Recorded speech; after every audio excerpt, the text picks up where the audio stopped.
vou começar de uma maneira mais genérica para a gente tentar saber primeiro o que é exatamente o toque, né? Já virou uma sigla, né? Que às vezes as pessoas até usam até com bom humor de vez em Uhum. quando, né? Que você já deve ter presenciado isso várias vezes. Exatamente o que é o toque?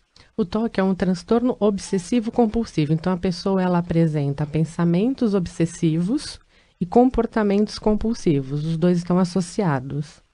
Então pode ser só, mesmo que a pessoa não faça nada e tenha pensamentos compulsivos, já é considerado toque, então. Sim, mas normalmente apresenta também o comportamento. Ah, então se ela pensa, ela vai fazer. Sim. Geralmente ocorre isso. E que tipo de toque é mais comum, pela experiência de vocês lá no ambulatório? O nosso ambulatório, vou deixar claro, o transtorno do impulso, ele não é um transtorno obsessivo Tá. compulsivo, tá? O ambulatório de vocês é do impulso, mas o impulso não Isso. é um toque, então. O transtorno do impulso não é caracterizado como o toque. Então, normalmente, na minha experiência em consultório, o que apresenta são pessoas com ou lavagem, né? Então, eu preciso lavar a mão várias vezes, que é o toque de contaminação. A pessoa ela tem uma preocupação excessiva muito com a saúde, pensamentos sobre morte. Então, alguém pode morrer se eu não fizer determinada coisa. Isso aí é o toque. Agora, qual a diferença do. Já que a gente está tocando aqui no assunto do impulso também, qual a diferença do impulso? O que é. O que difere um paciente do outro? O transtorno do impulso não necessariamente tem o pensamento obsessivo, então essa é a diferença, tá? Ele apresenta o comportamento compulsivo, então no caso, a minha equipe é de compras compulsivas, né? Nós temos uma equipe grande, com dependência tecnológica, impulso sexual excessivo, amor patológico, então é uma equipe mais voltada para o comportamento. O amor patológico, no caso, se enquadra no impulso, então. No Isso. impulso. Agora, vamos sei lá, se a pessoa pensa constantemente, eu preciso comprar isso, se eu não comprar, se eu não comprar, se eu não comprar, vai acontecer alguma coisa. Aí já se enquadra como toque? Também Também não, não. não é caracterizado como toque. Tá? Eu falo que assim, o transtorno do impulso, os pacientes eles relatam, quando eu vi, eu já fiz. Entendi. É É um tudo muito impulso mesmo, como o rápido. nome diz. Um Isso, isso. instinto. Chega a ser um instinto, sei lá, a pessoa vai lá e nem sabe que está fazendo aquilo e já está fazendo. Quando eu vi, entrei no shopping e E comprei. As pessoas comprei, falam isso. gastei, aí depois vem arrependimento, tudo isso. O pensamento é muito rápido, tá? Entendi. Ele não consegue. Já no toque, não. A pessoa ela fica pensando, ela fica com esse sofrimento. Mas pode evoluir de um estado para outro a relação? Por exemplo, pode a pessoa de um impulso passar a ter toque ou vice-versa até, ou são coisas completamente separadas? O que pode acontecer é a pessoa ter os dois, o transtorno do impulso e o toque, E aí tá? como é que faz o tratamento? Quando tem é um caso mais sério aí.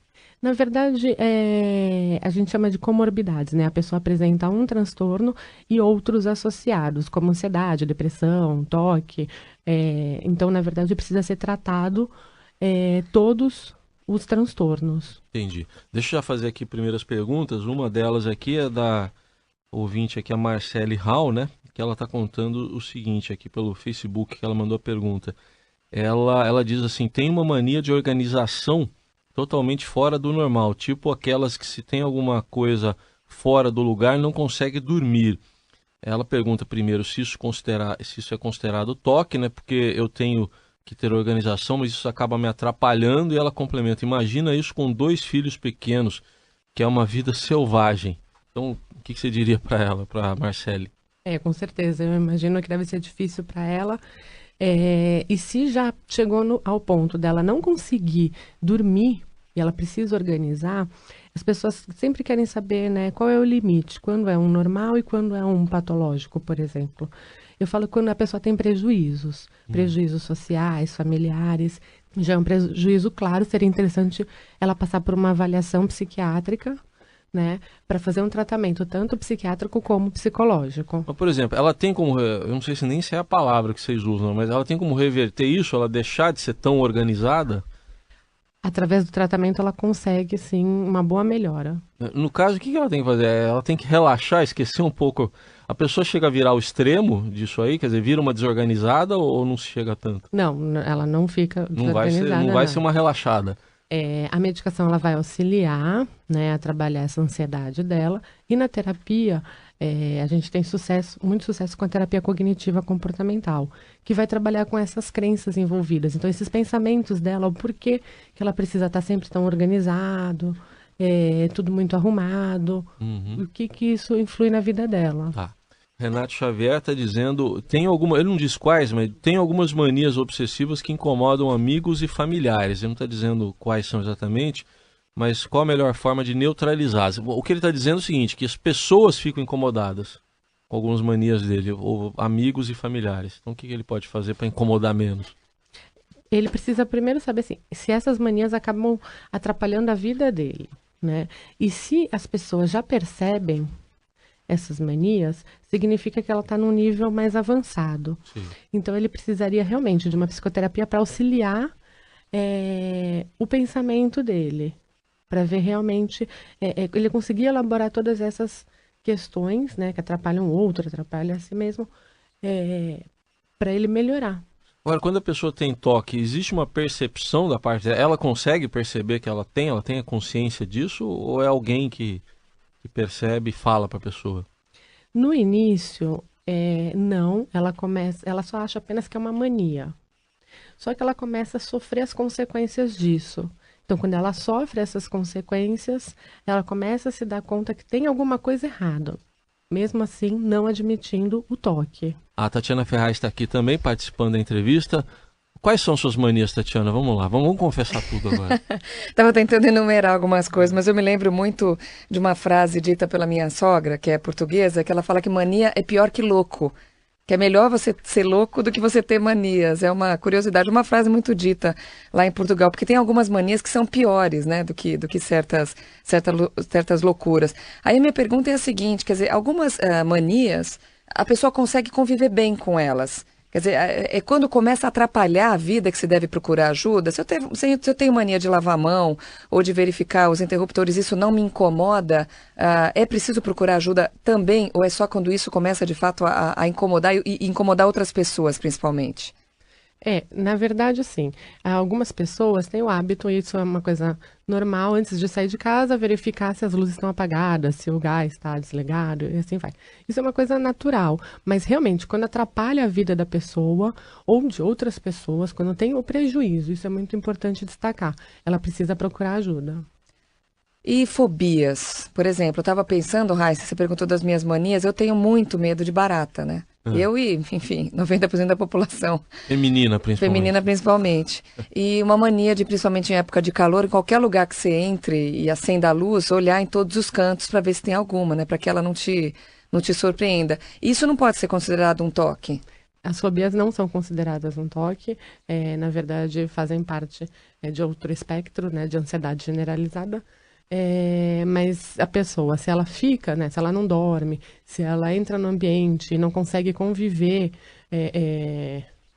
conversar com outras pessoas, pensando só na barata, na verdade, é a questão da fobia, ela precisa também procurar tratamento. E quando a gente tem mães com filhos pequenos e que têm manias e passam essas manias para os filhos, quer dizer, uma mania de superproteção ou aquela mania que não pode deixar tocar em nada porque vai pegar doença, ou sei lá, a chupeta cai no chão e joga a chupeta no lixo, porque isso também pode ser prejudicial? Sim, as manias, né, na verdade, a gente trabalha com a terapia cognitiva, a gente trabalha as crenças desses pacientes. E, normalmente, existem comportamentos aprendidos, tá? Então, eu vou fazer... Eu estava dando um exemplo aqui nos bastidores. Eu não posso... Minha mãe me ensinou que eu tenho que desvirar o chinelo, porque senão ela pode morrer. Ai, que horror. E aí isso existe mesmo? Existe. Opa. O chinelo virado? É. Eu já ouvi começa a ouvir algumas coisas que são crenças, né? Bom, me interrompi. Então, na verdade, todas são crenças, né? Então, a gente trabalha nessas crenças dos pacientes. Porque está envolvido os pensamentos, a pessoa precisa efetuar esse comportamento para ser considerado, né, o transtorno obsessivo compulsivo, entre outras características. Então, isso geralmente pode ser passado, sim, de pais para os filhos. Então, a pessoa precisa ficar atenta e perceber em determinado momento que, assim, não faz sentido, né, o chinelo virado com a morte da mãe. Uhum. Bom, a gente vê, por exemplo, no mundo artístico a gente ouve falar de tanta coisa. Se fala muito do Roberto Carlos, por exemplo, que ele teria manias, mas que ele não gosta de usar marrom, por exemplo. Acha que isso traz algum problema. Ele gosta de usar branco ou azul, se não me engano. Eu não estou falando especificamente dele, porque acho que você teria que conhecê-lo como paciente para falar sobre ele. Mas a pessoa que tem isso, puxa, eu não gosto do marrom porque pode me acontecer alguma coisa. É algo a se preocupar com isso? Se eu não estou enganado, ele já falou, inclusive, que apresenta o toque. Ele falou, ele em entrevista ele já falou, né? Ele mesmo. Ele já falou. Então, isso é apenas uma das características, né? Claro que ele acabou, as pessoas começaram a perceber e ele acabou expondo isso. Pode ter outras coisas, mas às vezes a pessoa tem essas superstições, sim, relacionadas ao toque. O Zé Eduardo do Jardim Paulista, acho que é um pouco do que a gente já está falando aqui, mas ele está perguntando a diferença entre toque e mania, como é que dá para perceber. Então é isso, a mania não prejudica o dia a dia da pessoa, é isso? Basicamente é isso, não prejudica a vida da pessoa. Isso, na verdade, assim, são coisas e casos leves.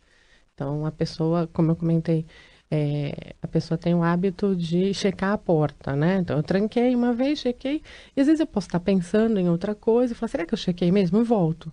Mas se a pessoa repete esse comportamento várias vezes, né? Toda vez que vai sair de casa, ela precisa ficar atenta.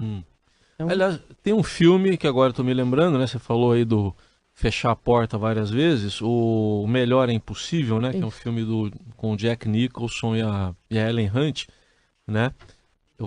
Para quem não assistiu, o filme já é antigo até, né? Isso. Mas ele tem lá, ele tranca a porta várias vezes, ele anda, na hora que ele anda na rua, ele pisa só eu não me lembro agora se é no piso de cor escura, ele pisa no de cor escura, né? Se não me engano, uma coisa assim. E aí no final do filme, para quem não assistiu o filme, já vamos contar o fim do filme. Dá a entender que tem uma cena lá que ele vai, acho que uma padaria com ela ao amanhecer, e aí ele esquece de pisar naquele piso que ele está acostumado a pisar. É como se o filme estivesse dizendo, olha, agora que ele está amando, parece que o toque dele... Pode acontecer isso, como aconteceu no filme, ou o filme é só ficção mesmo? Na verdade, a pessoa ela fica muito focada nas suas crenças, né? E acaba deixando os prejuízos que eu comentei, são prejuízos sociais, ela acaba não tendo contato com outras pessoas, não está associado. Bom, então se eu começar a sair, eu vou diminuir o toque. Não. Mas os prejuízos da pessoa realmente é no trabalho, ela não consegue se concentrar porque fica pensando nas suas manias, enfim. E é importante perceber isso. As pessoas elas deixam de sair, deixam de fazer determinadas coisas por causa do toque. Outra pergunta é que Ana Clara, de Mogi das Cruzes, chamar a atenção da pessoa quando ela está fazendo uma ação repetitiva é benéfico? E aí? Ela está apelando quando a pessoa está de fora observando. Chama atenção, o que faz? É importante conversar com a pessoa, né? Não brigar, chamar atenção no sentido para ela prestar atenção no que ela está fazendo. Então, eu até, principalmente com adolescentes, eu sempre trabalho com a família. Eu peço para os pais auxiliar nesse processo, mostrar para ele, olha, presta atenção. A pessoa, tá, para mudar, né? Porque a gente tem várias estratégias para a pessoa conseguir lidar com isso e mudar esse comportamento também. Quer dizer, o toque pode se desenvolver até na adolescência, na infância também pode? Na adolescência, sim, na infância é um pouco complicado a gente avaliar, mas é sempre importante fazer uma avaliação com um especialista, né? Então, procurar um psiquiatra infantil. Lá no HC mesmo, vocês têm casos, então, de adolescentes que vocês cuidam também ou não? No nosso ambulatório não atendemos adolescentes, mas tem a área da família, da infantil. Que aí atende. Tem o nosso ouvinte, o Anísio Franco Câmara, né? Ele conta aqui um caso dele, mas sem perder o bom humor, né? Mas ele pergunta se existe a boa obsessão. Daí ele dá um exemplo aqui. Ele diz que ele tem várias. Uma delas é ao contrário daquela ouvinte, a Marcela. Tem mania de organizar. Tem mania de organizar para desorganizar. Na verdade, ele está dizendo assim: odeio organização excessiva. Né? E tem outras obsessões com várias. Vamos falar primeiro dessa coisa. Ele não gosta de organização excessiva. Isso aí pode ser algum problema da parte dele ou nada mais sério? Na verdade, ele falou que ele acha saudável isso, né? Isso, precisa ver, assim, se isso acaba atrapalhando na vida dele. Uma coisa é você... tem os dois extremos, né? Nem ser tão organizado. Uhum. Mas, por outro lado, a sua desorganização pode atrapalhar também a sua vida. Porque, de repente, você precisa procurar algum Não documento, acha. alguma coisa e não acha. Tá. Então, nem uma coisa nem outra, né? A outra pergunta dele, ele tá falando de uma...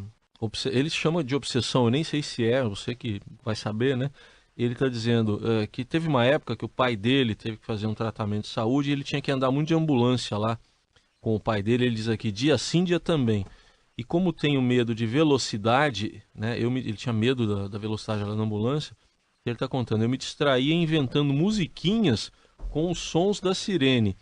E ele diz que isso ajudou ele também, mas ele até brinca dizendo assim, mas eu juro que o povo nem nota isso, né? Mas ele se distrai, ele tem medo de velocidade. Isso aí pode ser algo preocupante para ele? Eu não sei se continua esse medo, né, de velocidade ou se auxiliou essa musiquinha que ele acabou inventando. Tá. Em consultório, a gente tem várias estratégias para auxiliar o paciente a lidar com os seus medos, tudo isso. Então, se ele acabou encontrando essa maneira de auxiliá-lo... Ajudou ele, então? Ajudou. Tá. E ele finaliza aqui dizendo que ele também tem medo de barata, como a Tatiana Ferraz, mas o maior medo que ele tem é de mortadela. Eu não sei, nunca medo de mortadela. Será que foi o corretor do celular dele que fez a Não, tá pergunta e escrito colocou a palavra errada? Não é mesmo. possível. Ô Anísio, manda de novo pra gente, pra dizer se é medo de mortadela. Que você Da tem morte medo. dela, da morte da barata, talvez. Não, ele tá sei. falando mortadela. Mortadela mesmo. Tô lendo aqui, é mortadela. E eu comi ontem um pão com mortadela com a Tatiana Ferraz. Sem medo nenhum. Sem medo nenhum. Sem medo de ser feliz. O Eduardo Portela Cardoso, ele pergunta se pessoas ditas acumuladoras podem possuir toque. Pessoas são tidas como acumuladoras. Há controvérsias, está sendo estudado isso, se é considerado toque ou não, os acumuladores, mas o que a gente sabe é que tem muitos casos, inclusive tem programas de televisão já apresentando isso. A pessoa pode apresentar outro transtorno associado com isso também. E ela precisa muito do tratamento porque ela tem muitos prejuízos de saúde. Ela não consegue, dependendo, né, em casos extremos, ela não consegue dormir no local de tanta sujeira, porque não só acumula, vi casos nesse programa mesmo, da pessoa deixar as comidas estragarem na geladeira. Então, os prejuízos são muito grandes. Então aí, esse alerta aqui, o Eduardo fez essa pergunta. Outro ouvinte, o William Cacaso, pergunta o seguinte, quando a outra pessoa, pai ou mãe, cobra o filho para toda hora ver o óleo do carro, não prejudica ele, mas o outro? Ele está dizendo, no caso assim, que quando o pai está pedindo para o filho fazer repetidamente uma determinada ação, isso também é prejudicial? Na verdade, assim, isso não é caracterizado o toque, porque os pais eles têm uma preocupação com os filhos, né? E os filhos, por outro lado, se não atendem, se não prestam atenção nisso, o pai vai repetir várias vezes. A Márcia está dizendo o seguinte, que ela está cuidando de uma senhora idosa, né? Ela precisa ter contato com as secreções e ela diz que isso acaba sendo terrível para ela, mas ela está preocupada, quer saber se isso pode chegar a ser um toque, a nossa ouvinte, a Márcia. Inclusive eu falo que com a vinda da influência A, enfim, com as doenças, as pessoas que apresentavam já o toque tinham essa mania de passar álcool em gel, né, na mão, acabaram falando, não, tá vendo? É importante a pessoa ter noção sobre a contaminação. No caso dela, ela precisa se proteger mesmo. Tá. O André está perguntando se existe alguma relação, qual é a relação entre toque e bipolaridade?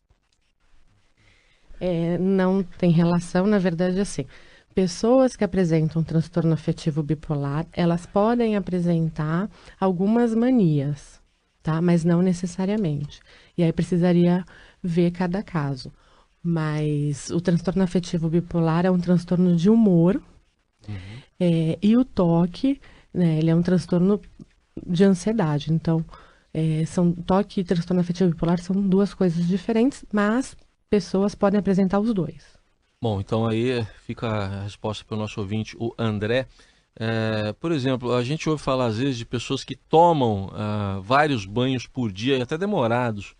Isso de alguma forma é um sintoma de toque também? Pode ser considerado assim? Precisa avaliar o caso, mas dependendo se a pessoa sente muito calor, ela transpira demais, não, mas existem pessoas que acabam tomando um banho excessivamente com medo realmente de contaminação. Bom, aquele ponto que me chamou a atenção, que você falou logo no início, é de pessoas que têm pensamentos repetitivos. Esse pensamento, porque existe o outro lado também, a pessoa que tem pensamentos positivos, sempre vai ser um pensamento negativo, esse pensamento repetitivo, ou quando a pessoa é excessivamente otimista de alguma forma também é ruim. Na maioria das vezes o pensamento ele acaba sendo negativo.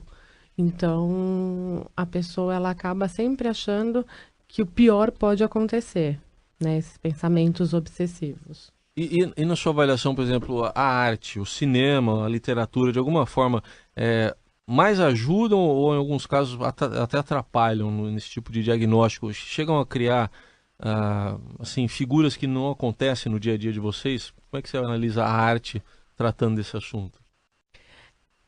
Existe sim. Existe até uma peça de teatro que fala sobre isso. Eu não cheguei a assistir, mas falam que realmente eles acabam colocando um pouco de humor. Sim. Eu acho que é importante para divulgar para a sociedade essas doenças, né? Então, geralmente, às vezes, em novelas apresentam alguns transtornos psiquiátricos, mas é importante a pessoa ela perceber e fazer uma avaliação com o psiquiatra, e não uma avaliação através da arte. Entendi. Quer dizer, é importante isso também, que a gente vê esse tema recorrente, né? Na literatura, cinema, no teatro, na televisão mesmo, né? Olha, o Anísio mandou de novo aqui a história da mortadela, viu, Tatiana? Eu não li errado. Ele está dizendo assim: eu não suporto mortadela. Se estou numa fila de frios para comprar algum fatiado e o da frente pede mortadela, eu disfarço e cedo o lugar para o seguinte, até que algum que não compre mortadela peça. Aí eu peço o meu. E ele diz assim: tem uns mercadinhos próximos que sabem da minha mania e limpam o cortador de frios. Ele não gosta de ver alguém na frente dele nem pedindo mortadela. Ele cede o lugar para a pessoa. Ele O não, que será? O cheiro, a sei, alguma coisa, ele consistência, a não fala de aflição de cheiro. mortadela? Enfim, ele tem uma aflição aqui com mortadela. Ele não pode nem ver alguém cortando, fatiando a mortadela. O que você pode dizer para ele aqui? Precisa ver se isso realmente acontece constantemente, mas é uma coisa inusitada. Você nunca tinha visto Nunca assim, tinha um caso visto. como esse? De peito de peru, Mortadela, não. talvez, presunto, queijo prato, mas mortadela não. Ele tá contando que ele vai comprar frios, acho que ele compra presunto, queijo, mas com mortadela realmente ele não gosta. Não sei, Anísio, não sei se você já comeu mortadela ou não, manda imagino que não, né, Tatiana? O que você acha? Acho que o Não, Anísio então já comeu e odiou e por isso... pode ser. E eu não tô brincando não, viu? Eu não tô tirando sarro do Anísio, pelo contrário, é o nosso ouvinte aqui É que tem algumas tradicional, manias que são mas curiosas é curioso mesmo, né? mesmo, né? Eu acho que o Anísio não deve ter comido nunca mortadela por causa desse esse comportamento. Ele não gosta nem de ver alguém. E no entanto, você vê lá no cortador, as pessoas fatiam presunto, mortadela e tudo, mas com mortadela realmente ele está contando esse caso que é bem curioso, e até dizendo que o pessoal lá do mercadinho, lá do bairro dele, já sabe que ele não gosta. Eles até limpam o cortador quando chega na vez dele para Eu não acho ter que nenhum... limpar o cortador, na verdade, é uma forma de Higiene, higiene. né? Tem a ver, né? Aí tudo bem. Tem a ver. A higiene está muito relacionada, então, também aos toques, de uma forma geral? Existe a questão da contaminação. Então, a higiene é o toque de contaminação. Existem outros toques, né? De contagem. A pessoa que fica contando o tempo todo números e números, chega em determinado lugar, vê aqui, por exemplo, várias telas de computador e não para de ficar contando. Sei lá, conta quantos carros estão passando na rua, isso. Isso. Então, contagem geralmente é um toque. Também é toque. Vamos encerrar o capítulo mortadela aqui, da participação da Renata, com o Anísio Franco Câmara dizendo o seguinte: ele confirma aqui que quando ele era criança, ele comeu mortadela e passou mal, né? E que ele não gosta, ele continua aqui, não gosta que contamine o meu queijo com mortadela. Então, o fato pode até não ser toque mesmo. Então, simplesmente ele passou mal e ele achou que não deve comer. Pode ser isso. Ele passou mal e ele pode ter associado isso, e toda vez que come a mortadela ele realmente passa mal, ou só de sentir o cheiro. ou realmente ele não gosta de mortadela e ele não quer passar mal de novo, como ele passou. E segue a vida. Tudo bem. Pelo jeito ele come presunto, por exemplo. Não é caracterizado toque, não. Então tá aí. Obrigado aí ao Anísio. O Spencer Kuma tá dizendo, tá dando um bom dia para Renata também. Eu tive problemas com... Olha, eu pensei que tinha acabado o capítulo mortadela, mas não acabou. Eu tive problemas com mortadela por ter passado mal quando criança por conta de uma mortadela estragada. Mas sempre que senti o cheiro, minha boca enchia d'água de tanta vontade de comer, mas não tinha coragem. Ele não tinha coragem. Hoje já superei isso e como mortadela sem medo de ser feliz, como disse a Tatiana. Então, é um caso diferente do Anísio, quer dizer, ele tinha medo também de passar mal, mas superou isso. Você encontra essas experiências, não com mortadela, mas de a pessoa que supera um medo naturalmente? Sim, na verdade a pessoa ela acabou trabalhando em enfrentamento, né? Então ela passou por determinada situação aversiva, mas tentou superar isso e conseguiu. Então tá aí. Então a mortadela, mais uma na vida de uma pessoa que essa daí acabou superando. Agora, o toque, explicando um pouco pelo lado da ciência, tem alguma explicação de onde pode surgir? Pode ser hereditário de alguma forma? Tem alguma relação ou não tem comprovação sobre isso? Todas as doenças psiquiátricas, ela tem um fator hereditário, pode ter, né, um fator hereditário, e o ambiente também influencia.